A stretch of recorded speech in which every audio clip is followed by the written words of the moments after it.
हजारों मील दूर होकर भी आपके अस्तित्व का आधार है।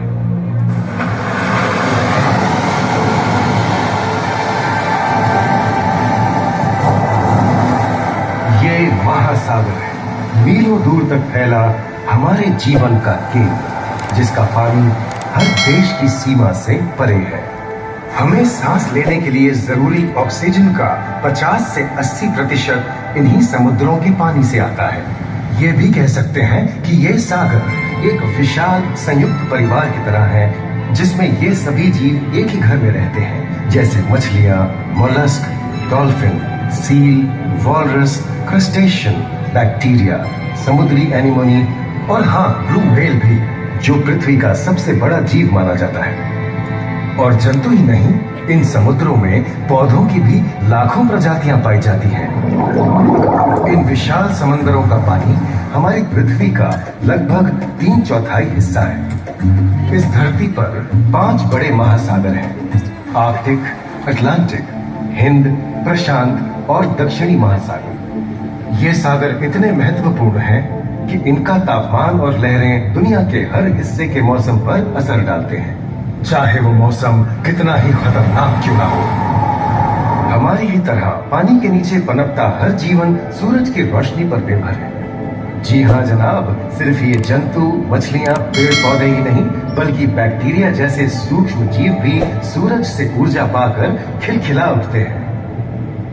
ये देखो मिस्टर ऊदबिलाव, कितने मजे ले रहा है। देखा इसे, अपने चेहरे की पोजीशन ऐसे बदल रहा है जैसे किसी स्पा में स्टीम ले रहा हो। और वो चली मैडम व्हेल इठलाते हुए सनबाथ लेने। और ये जोकर मछली यानी क्लाउन फिश, ये तो गाना भी गाती है भाई, बिना किसी सुल्तान के।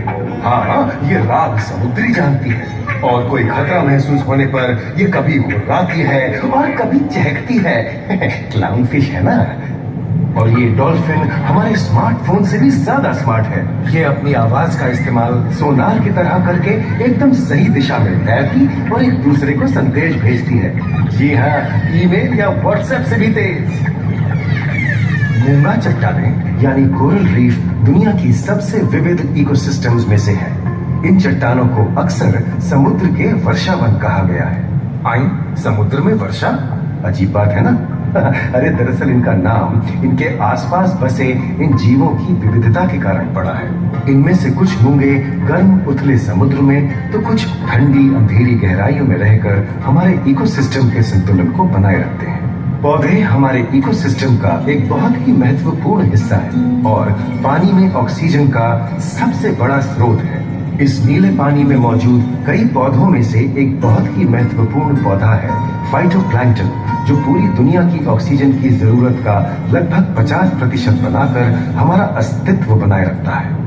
इन समुद्रों में पहुंचने वाली सूरज की रोशनी की मात्रा के हिसाब से उन्हें 3 क्षेत्रों या परतों में बांटा गया है। सतह के सबसे नजदीक वाली परत को यूफोटिक जोन या सनलाइट जोन कहा जाता है।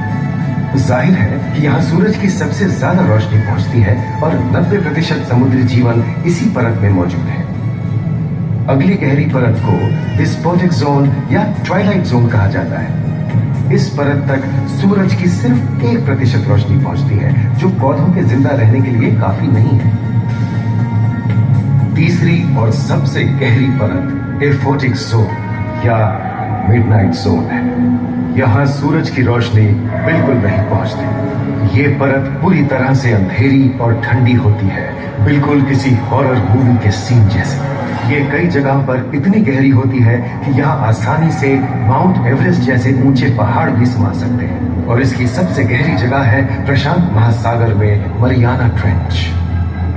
महाद्वीपीय तटों के साथ लगे उथले समुद्री इलाकों तक पहुंचना आसान है, लेकिन ये समुद्र का सिर्फ 10% है। समुद्र की गहराई जितनी बढ़ती जाती है, उतने ही वहां के हैरत अंगेज जीव जिन तक पहुंचना मुश्किल होता जाता है। ये समुद्री जीव पहले तो अपनी खूबसूरती से आपको छलते हैं और फिर अचानक एक खतरनाक रूप ले लेते हैं, जिनसे बचना मुश्किल ही नहीं, नामुमकिन है। पर ये क्या, अचानक ये रोशनी कहां से आई? ओहो, ये तो जेलीफिश का झुंड है, जिनकी रोशनी एकदम डिस्को लाइट की तरह लगती है। वाह, ये हुई ना बात। अब सभी बड़ी छोटी मछलियां इन चमचमाती डिस्को लाइट को देखकर पार्टी करने आएंगी। और फिर यही रोशनी उन्हें बेरहमी से पहुंचकर उनका शिकार करके अंधेरे में वापस गायब हो जाएंगी। लेकिन सभी शिकारियों को छलावे से लुभाना नहीं पड़ता। सबसे घातक शिकारियों में से है शार्क, जैसे ग्रेट व्हाइट और टाइगर शार्क। शार्क आमतौर पर सूरज ढलने के बाद अंधेरे में शिकार पे निकलती है समुद्री जीवों का यमराज। आज तक शार्क की 500 से ज्यादा प्रजातियों का पता चल चुका है। ये हर तरह के खुले महासागरों में, मूंगे की चट्टानों में, आर्कटिक की बर्फ के नीचे और समुद्र की अंधेरी गहराइयों में पाई जाती है। और ये है समुद्री घोड़ा, जो तबड़क तबड़क नहीं, छप छप छप छप करता है, यानी दौड़ता नहीं, तैरता है। हमने इन समुद्रों के बारे में बहुत कुछ जाना है, पर अभी भी बहुत कुछ जानना बाकी है। ये सागर गहरे और विशाल, ठंडे और अंधेरे में डूबे होते हैं। इन गहराइयों में पनपने वाली 17,000 से अधिक प्रजातियां मानो किसी कल्पना से कम नहीं है।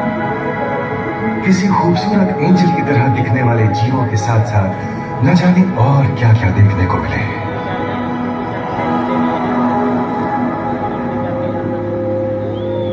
इन विशाल सागरों के इकोसिस्टम इनके बाहर तक फैले हैं।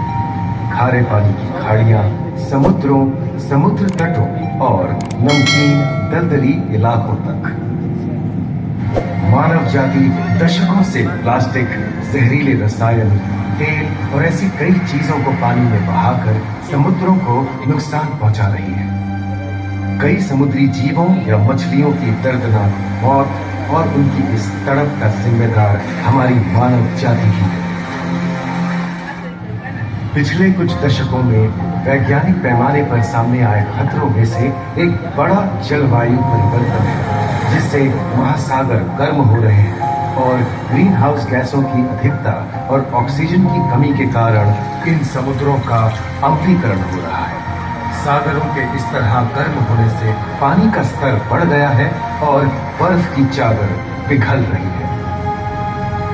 इस विनाशकारी बदलाव के परिणाम स्वरूप समुद्री जीवन खत्म हो रहा है और पूरे इकोसिस्टम के लिए ऐसे खतरनाक हालात हम ही पैदा कर रहे हैं। हमारी आने वाली पीढ़ी का भविष्य इस बात पर निर्भर करता है कि क्या हम आज अपने निजी जीवन से प्लास्टिक को हटाने जैसा छोटा कदम उठा सकते हैं, या फिर हम बड़े स्तर पर सख्त नियम बनाकर उन्हें लागू करें, जिससे समुद्री संसाधनों का दोहन और प्रदूषण कम हो। याद रखिए, बात हमारे अस्तित्व की है तो बदलाव की शुरुआत भी हमें ही करनी है।